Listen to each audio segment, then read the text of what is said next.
je tiens à remercier vraiment l'organisation de l'UNI, et notamment singulièrement des amis de longue date, Aline et Jacques Archambault, à chaque fois de me confier à cette réflexion, à ce forum ô combien nécessaire.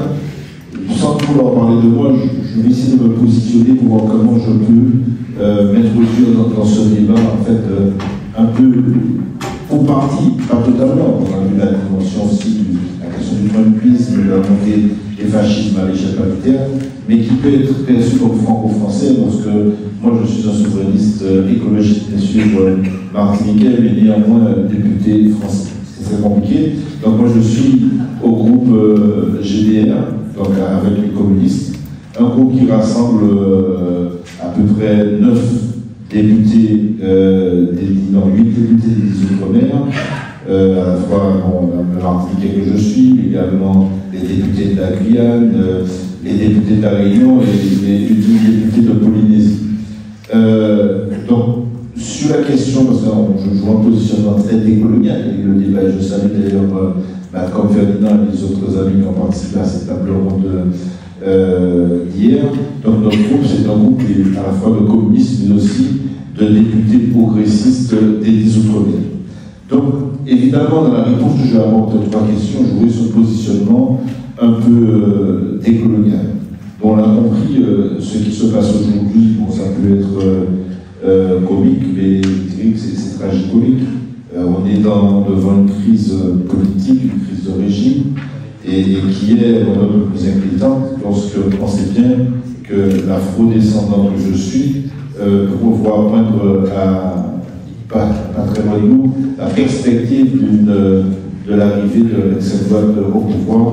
Je pense qu'il y a de quoi être inquiet. Alors, bien évidemment, on sait bien que dans les jours qui viennent, je ne vois pas comment ce gouvernement, le Coronu 2, pourrait tenir. À mon avis, même si on échappe à la dissolution aujourd'hui ou dans les jours qui viennent, je pense qu'on n'y échappera pas dans les semaines qui viennent. Donc on va évidemment vers une dissolution. Maintenant, cette dissolution, on sait bien aussi qu'elle peut amener, c'est peut-être le meilleur scénario, une assemblée très fragmentée, une sorte de champ introuvable, mais avec une répartition des forces à peu près, qui correspond à peu près à ce que c'est aujourd'hui. Mais le pire des pires, c'est bien évidemment une majorité absolue de l'extrême droite. Et ça, c'est une hypothèse qui n'est pas du tout exclue. Donc, je crois que ce contexte-là est particulièrement grave. On a bien compris que le problème, c'était quand même Macron. Macron qui nous avait promis ni droite ni gauche. Macron qui avait dit lors de sa deuxième élection que ce vote l'obligeait. On a vu comment il est comment il a tendance, parce qu'il répond, et je pense aux impératifs, du grand capital, comme on disait à l'époque, et il a tendance à plutôt pencher à droite et quelquefois même à l'extrême droite. Donc cette réalité, je peux la décrire à partir de la situation des 10 Outre-mer. À la fois sur la question de la vie chère. Lorsque vous avez un ministre comme Manuel Valls qui dit il y en a assez, il a été courageux parce que jusqu'à présent, le gouvernement Macron, vous savez que Bernard Maillot, ce grand patron béquet originaire de la Martinique, mais qui occupe, est positionné sur tous les territoires des Outre-mer, il m'a été dit que chaque mois, il rendait visite au ministre des 10 Outre-mer. Il est évident que quand un ministre comme Valls dit ça suffit, il y en a assez des monopoles et des oligopoles, c'est vrai que ça ne plaît pas du tout à ce type de personnes. Vous avez bien remarqué, si vous êtes au courant, que c'est en même temps de Macron, pendant que Valls stigmatisait quelque part très justement le grand capital martiniquais béquet, vous savez que Macron décorait Bernard Maillot de la Légion d'honneur. C'est un signe fort. Bon, on l'a vu aussi en Nouvelle-Calédonie, Kanaki. On a vu quelle était leur politique, c'est-à-dire la négation des droits fondamentaux du peuple politique, le peuple kanak. Et on a vu où ça menait en termes de violence. On l'a vu également à Mayotte, comment justement les macronistes, avec la droite, couraient après les revendications complètement xénophobes au niveau de Mayotte, etc. Donc je crois qu'on le voit bien, et j'attire votre attention sur les 10 Outre-mer comme un thermomètre du curseur en matière de volonté de transformation sociale et écologiste. On l'a vu lorsque la gauche française a renié à une certaine époque quelques-unes de ses valeurs sur le plan social, sur le plan de l'écologie, en s'opposant de ses orientations sociales libérales. Elle n'a pas été plus claire concernant les 10 Outre-mer, puisqu'il y a eu également des renoncements, notamment sur la question du droit des peuples à disposer d'eux-mêmes. Et là, on le voit encore, les Outre-mer sont un indicateur, et je vois très tôt, par exemple, on a introduit quand même une mouvance écologiste assez forte, et qui a été très sévèrement réprimée, comme le mouvement ouvrier a été réprimé, et les moyens de la répression, j'ai eu l'occasion de le dire, par exemple l'utilisation de blindés par la gendarmerie nationale, c'est des choses qui ont été expérimentées chez nous et qu'on a retrouvées après, notamment à Sainte-Solène, etc. Je pense qu'il faut vraiment que vous ayez confiance en conscience en tant que militant écologiste, militant de gauche, de la nécessité de ne pas faire en sorte que la question des Outre-mer demeure encore et encore une sorte d'impensée. Donc vous voyez, cette situation est inquiétante pour nous, en tant que femmes et hommes de progrès, citoyens du monde de progrès, mais elle est encore plus inquiétante pour nous, afro-descendants, venant de ce pays, où paradoxalement, c'est vrai, il ne faut pas l'oublier, l'extrême droite fait des scores très importants, que ce soit en Guadeloupe, que ce soit en Guyane, que ce soit en Mayotte, que ce soit à La Réunion et que ce soit en Martinique. Donc, le combat de la lutte contre le fascisme, il nous concerne parce qu'au fond, ce qui alimente aussi la montée de l'extrême droite chez nous, c'est parce qu'une partie de nos peuples intègre aussi les valeurs xénophobes dans la volonté de rejeter, et ce qui est paradoxal encore, des gens qui sont très proches d'eux. Quand un Mahorais rejette un Comorien, alors qu'un Mahorais et un Comorien, c'est quoi la différence? Quand un Martiniquais européen rejette un Haïtien, c'est quoi fondamentalement? Nous avons le même passé, la même histoire, etc. Mais n'empêche que la xénophobie est tellement puissante, et ça explique que l'extrême droite française, qui est fondamentalement raciste, j'en suis fondamentalement convaincu, surfe justement, joue, manipule les opinions publiques d'un pays plus ouvre le vent de son droit à la diversité, afro-descendants, indo-descendants, etc. et arrive justement à s'implanter quand même de façon dangereuse dans nos pays. Ça, c'est pour la première question.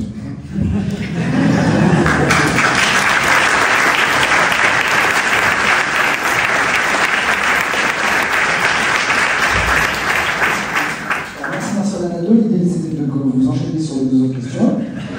J'ai préféré que je sois posé. Comment? J'ai préféré que les deux autres soient posées par le journaliste. D'accord. Alors, je repose les deux autres questions. Je voudrais peut-être répondre un tout petit peu plus brièvement, mais c'était très important d'avoir. La deuxième question, c'est comment ce que ça dessine, ce que vous dessinez à travers ce thermomètre des Outre-mer, on est très parlant, et nous renvoie un miroir très inquiétant. Comment on se prépare, comment les politiques, comment la gauche politique se prépare et nous prépare à ça? Oui, moi je crois que je vais crier pour 4, pour 10, pour 20. Il y a 3 solutions: l'unité de la gauche des écologistes, l'unité de la gauche des écologistes et l'unité de la gauche des écologistes.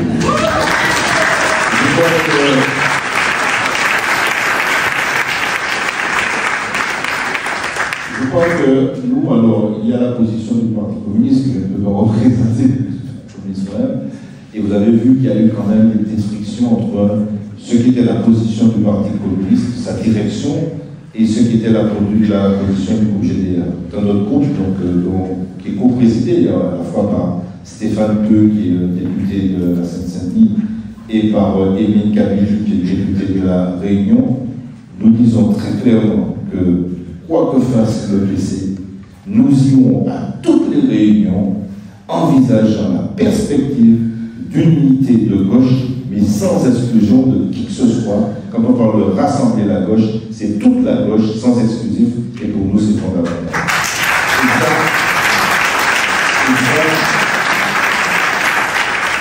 Nous l'avons dit et nous l'avons répété. classe moyenne et populaire, que vous ayez confiance aussi d'une mutation profonde de la notion de classe moyenne et populaire, des catégories qui ont été inévitablement travaillées par la question coloniale et la question bien sûr liée à la question coloniale, la question migratoire. Vous savez, dans les années 30, au moment des 30 Glorieuses, il manquait de main-d'œuvre en France et on a fait venir, vous savez, des migrants de pays qui étaient indépendants pour travailler dans les usines. Mais parallèlement, il ne faut jamais oublier qu'on a fait également venir, notamment par le biais d'un organisme qui s'appelle le BUIDOM, le Bureau de migration des DOM, des originaires des DOM pour occuper des postes que les autres étrangers, je veux dire, ne pouvaient pas occuper, pas étrangers juridiquement, mais ne pouvaient pas occuper par rapport à la clause de nationalité. C'est pour ça que vous avez rencontré beaucoup d'Antillais, de Réunionnais, de Guyanais, à la poste, à les hôpitaux, tout ça. Donc, en fait, tout ce que les autres étrangers ne pouvaient pas faire, on nous a fait venir. Donc c'était à ce moment-là. Et on ne peut pas me dire aujourd'hui que ça n'a pas travaillé la catégorie que seraient les classes moyennes et populaires en France. Alors, je ne vais pas aller jusqu'à dire, comme Jean-Luc Mélenchon, que la société française est en voie de créolisation. Je ne suis pas philosophe, je laisse cette question philosophe, mais je pense que le tout monde de glissant, tel qu'il est porté par Chapoiseau, doit interroger effectivement la notion de catégorie populaire. Donc du coup, ce que je veux dire, c'est que aujourd'hui, la gauche française doit prendre en compte les conséquences des réalités, de la réalité coloniale du passé français, que ce soit à travers l'immigration, mais également à travers la réalité de ce que sont les Outre-mer aujourd'hui. Et comme on n'a pas beaucoup de temps, puisque l'animateur m'a rappelé ça, je vais résumer toute ma pensée à travers un slogan. C'est-à-dire que le contrat écologiste et social sera décolonial ou il ne le sera pas. S'il n'y a pas effectivement cette approche décoloniale, et ça a été expliqué hier, la notion de colonialité, c'est pas seulement la relation de la France avec ses actuels 10 Outre-mer, mais c'est la relation de la France avec le Sud global. Et je crois qu'il faut absolument que nous ayons conscience de ça. Et je m'attacherai, ça a été dit ici, c'est pour ça qu'on apprend beaucoup de choses à l'UNI. Je vous encourage à revenir constamment. C'est Patrick, c'est Patrick Vivray qui, à l'instar d'Edgar Morin, a dit l'année dernière qu'il se positionnait pour une géopolitique humaniste et écologiste. Alors, c'est peut-être une utopie, mais comme dirait Aimé Césaire, je souhaite que ça soit une utopie refondatrice.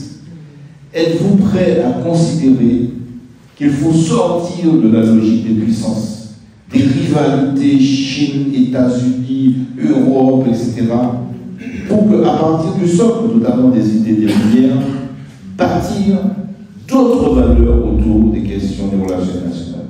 Sortir de l'idée, parce qu'on a vu aussi des ambiguïtés, c'est-à-dire que quand des gens de gauche, même de la gauche la plus radicale, s'agissant de la relation aux 10 Outre-mer, nous parlons de rayonnement de la France, je voudrais bien que la France rayonne, mais pas à travers la puissance économique de la France ou militaire de la France, mais qu'elle rayonne peut-être à travers l'idée de rebâtir notre socle de valeurs basé justement sur ces idées de fraternité et de respect du droit à l'autodétermination des peuples. Et c'est une illusion avec l'ambassadeur Mitterrand à l'époque, dans son fameux discours de Cancun, mais on a vu après ce qu'il a devenu, cette persistance. Et d'ailleurs, comme on fait une analyse, y compris lorsque le Parti communiste a pris cette orientation stalinienne, puisqu'il y a une volonté aussi des staliniens de ne pas sortir de cette logique des blocs et de puissance.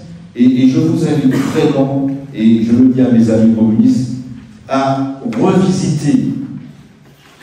Il y a deux figures pour moi qui sont fondamentales dans cette relation colonie et de l'aspiration à la transformation sociale. c'est Louise Michel en Kanaki. Elle est plus connue, cette figure-là, mais c'est aussi Lamine Senghor, dont on a oublié. C'était qui Lamine Senghor? C'était ce militant sénégalais qui était militant du mouvement ouvrier français, militant antiraciste, qui se battait aux côtés de ses camarades ouvriers français pour la transformation sociale en France, mais qui n'avait pas oublié la nécessité de se battre aussi pour l'émancipation nationale de son peuple, qui était le peuple sénégalais. Vous voyez, on a besoin aussi de ce type de symbole, on a besoin de ce type de figure pour rebâtir une approche nouvelle, justement, de la gauche française et des écologistes par rapport à la question de la colonialité. Je crois que ça me paraît fondamental et essentiel. Alors pour finir, quelle est la place de l'écologie dans tout ça? Je pose cette question. Quelle est la place de l'écologie? Mon discours, il est fondamentalement écologiste. Je suis un écologiste convaincu. Alors tout à l'heure, ça a été dit que par le crieur, on a mis le crieur, que mon bilan carbone était mauvais.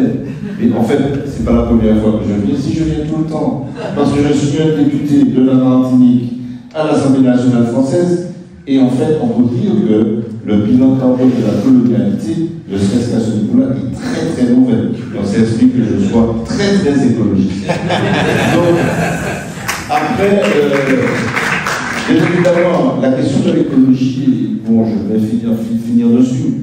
Quand on a aujourd'hui, et c'est ça en fait, c'est la question des classes moyennes aussi, chez nous, il y a cette contradiction. Ça a été dit lors du débat sur la question de la colonialité. Dans les 10 outre-mer, comme dans les anciennes colonies, les classes moyennes sont attachées au modèle actuel de croissance, de dépendance aux énergies fossiles, de mondialisation néolibérale telle qu'elle est. Et chez nous, on n'échappe pas à la règle. Et il y a la situation, quand on parle des outre-mer, on n'en parle pas de manière générique. Bon, il y a effectivement des îles. Et puis il y a la Guyane. J'ai souvent des discussions avec nos amis guyanais parce qu'ils disent, mais nous, on veut explorer les possibilités d'exploitation du pétrole, on veut exploiter nos mines d'or, etc. C'est-à-dire qu'ils ne voient pas pourquoi eux, en termes, parce qu'ils doivent rattraper le retard pris, parce que c'est vrai qu'il y a d'énormes problèmes d'enclavement, de services publics, etc. en Guyane, ils se disent, mais nous, on a le droit à accéder à ce modèle de consommation, de production, que l'Occident et la France singulièrement connu. Ce qui vaut pour la Guyane vaut également pour les anciennes colonies. Et finir sur la question du ZAN, par exemple, le zéro artificialisation nette, dont je fais partie, je serai peut-être un des 3 députés pour lutter contre l'offensive du Sénat sur cette question pour qu'on maintienne le cap s'agissant du zéro artificialisation nette. Eh bien, chez nous, vous voyez, quand vous prenez la loi, elle a été assouplie dans les objectifs, notamment des étapes intermédiaires, se disant que oui, parce que des élus sont montés au credo pour dire ouais, il faut qu'on ait accès au développement, pas question l'eau. La Guyane peut-être, mais quand on prend des îles comme le Martinique, aux écosystèmes fragiles, des petits aux dimensions modestes, c'est une catastrophe de ne pas appliquer le ZAN dans nos pays insulaires. Et je le dis, c'est une catastrophe et on va au-devant parce que quand on voit, je parlais d'Ayotte, quand on va construire des hypermarchés dans une mangrove, alors qu'on connaît les vertus de la mangrove, vertus écosystémiques, vertus en termes de protection de la population, etc., je crois que justement c'est scandaleux. Et pour finir, pour dire que l'existence même, la survivance de nos peuples et de nos pays sera écologiste ou on rompt avec le système productiviste, le système néolibéral, où nous périssons. C'est pour ça que nous fondons beaucoup d'espoir dans cette union de la gauche en France, parce que nous avons parti liés. Et comme disait mon ami président de mon groupe, mon ami polynésien, président du gouvernement de Polynésie-Britannique, Brozerson, à travers sa relation à ces outre-mer, ces 10 outre-mer, la France a la possibilité là, si une gauche des écologistes vraiment animée des valeurs que j'évoquais tout à l'heure, de transformer ces relations, de sortir des relations de domination pour construire des relations de fraternité, répondant à l'aspiration de peuples voulant s'émanciper. Et ce laboratoire, vous avez le laboratoire négatif, répressif, j'ai parlé tout à l'heure des fameux blindés de la gendarmerie, eh bien nous passerions d'un laboratoire, je sais que Malcolm n'est pas vraiment le terme, mais je l'utilise quand même, nous passerions d'une forme de laboratoire avec des négativités à un laboratoire positif. Et je le répète encore, le projet que nous devons absolument porter, qui est fondamentalement écologiste, mais qui c'est la transition écologique juste, donc qui est aussi un projet de justice sociale et de décolonialité, eh bien, je le dis, je le répète, et je conclurai par là, et grâce à M. l'animateur, il sera décolonial ou il ne sera pas. Merci.